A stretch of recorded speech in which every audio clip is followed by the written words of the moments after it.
जैसा कि आप सभी को ज्ञात है, आज हम सभी यहाँ पर उपस्थित हुए हैं एक महासंवाद के लिए। संवाद किन के बीच? संवाद, हाँ, यह संवाद होने वाला है दक्षिण भारत जैन महासभा के साथ। इस संवाद के माध्यम से, इस समाज मंथन के माध्यम से हमें संपूर्ण जानकारी प्राप्त होगी कि दक्षिण भारत जैन सभा के द्वारा समाज उत्थान के लिए, जैन धर्म की प्रभावना के लिए, शिक्षा में उत्थान के लिए एवं हमारी परम धरोहर तीर्थ रक्षा एवं जिन मंदिरों के संरक्षण के लिए किस तरह के प्रयास किए जा रहे हैं। इसी के साथ साथ कहा भी जाता है कि हाथ कंगन को आरसी क्या। जिस प्रकार दक्षिण भारत जैन सभा के द्वारा जो भी उपक्रम किए जा रहे हैं, समाज उन्नति के कार्य किए जा रहे हैं, वो किसी से छुपे हुए नहीं हैं। संपूर्ण भारत में दक्षिण भारत सभा ने जो अपनी प्रभावना की है वो अनुकरणीय है। और कहा भी जाता है कि जैन धर्म का उद्गम दक्षिण से हुआ। जैन धर्म की उद्गम की जो गंगा दक्षिण से निकली, वो अपनी प्रभावना बिखेरते हुए उत्तर में जा मिली। और आप सभी को पता है, ज्ञात है कि उत्तर भारत हम सभी की जन्मभूमि है। इस उत्तर भारत की मिट्टी में हम लोग पले और बड़े और अपने आप को योग्य बनाया। अपने आप को योग्य बनाकर हम लोगों ने कर्म भूमि के रूप में दक्षिण भारत को चुना। और हमें गर्व हो रहा है कि हम महाराष्ट्र के पुणे नगर में रह रहे हैं, जहाँ पर हम अपने जिन मंदिरों का पालन करते हैं, अपने पर्युषण पर्वों को मनाते हैं, पत्थर के मंदिरों में जिन भगवान के दर्शन करते हैं, गौ सेवा करते हैं, हम गौ सेवा करते हैं, गौ सेवाओं का संचालन करते हैं। इसके साथ साथ हम अपने बच्चियों के लिए सुंदर रहने के लिए व्यवस्था अरेंज करते हैं, उनके भोजन की व्यवस्था अरेंज करते हैं। यहाँ पर किसी को ऐसा नहीं लगता कि हमारा दक्षिण भारत हमारा परिवार नहीं है। हमें ऐसा प्रतीत होता है कि एक दक्षिण भारत जैसा एक भाई है और एक उत्तर भारत जैसा भाई है, जो एक साथ मिलकर पुणे महानगर में रह रहे हैं। पुणे नगर में रहना हम सभी के लिए एक गौरव की बात है, जहाँ पर लगभग 27 जिन मंदिरों की सौगात हमें प्राप्त हुई है, जहाँ पर हमें शुद्ध शोले का भोजन प्राप्त हो जाता है। हमारे त्यागी वृत्ति जब यहाँ से गमन करते हैं, विहार करते हैं, उनकी चर्या में यह पूर्ण रूप से सहायक बनता है।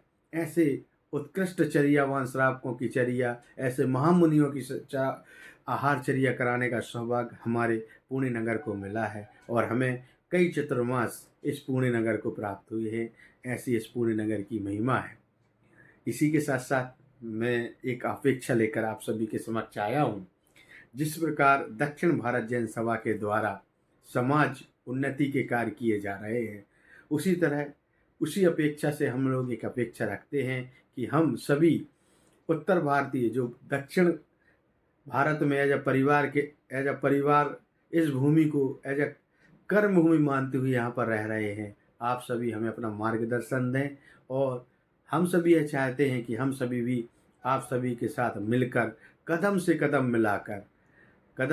मिलाकर जैन धर्म की प्रभावना को आगे बढ़ाएं, जैन धर्म की प्रभावना को आगे बढ़ाएं। और जैन धर्म की प्रभावना करने वाले सभी कार्यों में आप सभी के जैसे हम लोग भी कदम से कदम मिलाकर आगे बढ़ें, यह आपसे अपेक्षा है।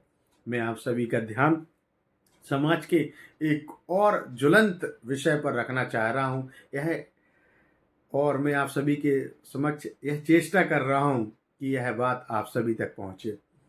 जैसा कि आप सभी को ज्ञात है कि जैन धर्म एक बहुत ही शिक्षित समाज है और हम लोग शिक्षा के लिए बहुत ही महत्व देते हैं। जिसके कारण कई प्रोफेशंस ऐसे होते हैं, जैसे सीए का प्रोफेशंस हो गया, डॉक्टरेट का प्रोफेशंस हो गया। इसमें हमारे बच्चे पढ़ते पढ़ते कुछ एज 30 साल 32 साल में प्रवेश कर जाते हैं और वो शादी संबंधी के लिए थोड़े से लेट हो जाते हैं। अभी इशू ये हो जाता है कि हमारे एक्सपेक्टेशन बहुत ज़्यादा हाई होते हैं और हम अपने बच्चों के लिए शादी संबंध देखते हैं तो बड़ी दिक्कतें होती हैं। तो हमें एक आप सभी के माध्यम से मैं चाहता हूँ आप ऐसी संस्थाएं जो जैन का संबंध जैन के साथ करें, ऐसी संस्थाओं को आप प्रमोट करें, उनका प्रचार प्रसार करें, अपना आशीर्वाद उन संस्थाओं को दें ताकि इस तरह के जो पुण्य के कार्य कर रहे हैं वो हम सभी को मिले और हमारी जैन समाज आगे बढ़े। अगर हमारी बेटी जैन समाज के किसी परिवार में जाएगी तो अवश्य है उसके आने वाली जो संतान होगी वो जैन धर्म की महती को समझेगी, जैन धर्म की प्रभावना को समझेगी, जैन धर्म की गौरव गाथा को आगे बढ़ाने में सहायक होगी। तो हमें पूरा प्रयास करना है, जैन बेटी का संबंध जैन परिवार के साथ होना चाहिए और इस तरह की संस्थाओं को आप सभी प्रोत्साहित करें, ऐसी हम आपके साथ अपेक्षा करते हैं। और इसी कड़ी में जैसे आपको पता है जैन धर्म एक भावना प्रधान धर्म है एवं कर्म प्रधान धर्म है और इसकी जो कर्म की जो विशेषता है वो हर ग्रंथों में की गई है, चाहे वो रामचरितमानस हो, महाकाव्य महाभारत हो, कर्म की व्याख्या हर कहीं मिली है। और मैं आपके समक्ष रामचरितमानस की दो लाइनों को रखता हूँ जिसमें महाकवि तुलसीदास जी ने कहा है, कर्म प्रधान विश्व कर राखा, जो जस करे सो तस फल चाखा।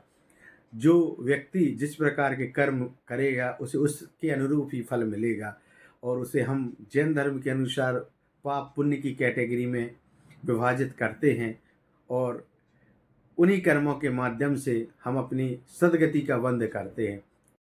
गणमान्य बंधुओं को मेरा वंदन। मैं संक्षिप्त में अपनी बात रखता हूं आप सभी के समक्ष क्योंकि समय परमिशन नहीं दे रहा है। पहली बात तो जो दक्षिण महासभा के द्वारा जो जैन प्रभावना का, धर्म उत्थान का, शिक्षण उत्थान का और हमारी धरोहर तीर्थ रक्षण का जो सर्वोपरि कार्य हो रहे हैं और वो कार्य हमारे लिए अनुकरणीय है। मैं आप सभी के समक्ष यह एक मुद्दा लेकर आया हूं, जिस प्रकार आप सभी दक्षिण भारत जैन सभा के माध्यम से धर्म उत्थान के जो कार्य कर रहे हैं, शिक्षण उत्थान के जो कार्य कर रहे हैं, हम सभी भी आपसे अपेक्षा करते हैं कि हम सभी युवाओं को भी आप अपनी सभा में लें और हमें भी इस तरह के कार्य करने का अवसर प्रदान करें, ऐसी हमारी अपेक्षा है। द्वितीय अपेक्षा हमारी यह है, जैसे हमारे मिलिंद काका ने भी एक बार विषय रखा था और मेरा भी यह विषय है कि हमारा प्रयास ऐसा होना चाहिए। मैं बहुत बड़ी बात कह रहा हूं आप सभी के समक्ष और मैं एक छोटी सी चेष्टा भी कर रहा हूं, अगर कोई गलती तो क्षमा करें। मैं ये चेष्टा कर रहा हूं कि जैन की बेटी का संबंध जैन परिवार में हो, हमें ऐसा प्रयास करना चाहिए। और यदि आपके पास ऐसा कोई अवसर है, ऐसी कोई संस्था है जो इस कार्य को प्रमोट करती है और ऐसा अवसर उत्पन्न करती है, हम सबको प्राप्त कराती है, ऐसी संस्थाओं को आप आगे लेकर आए।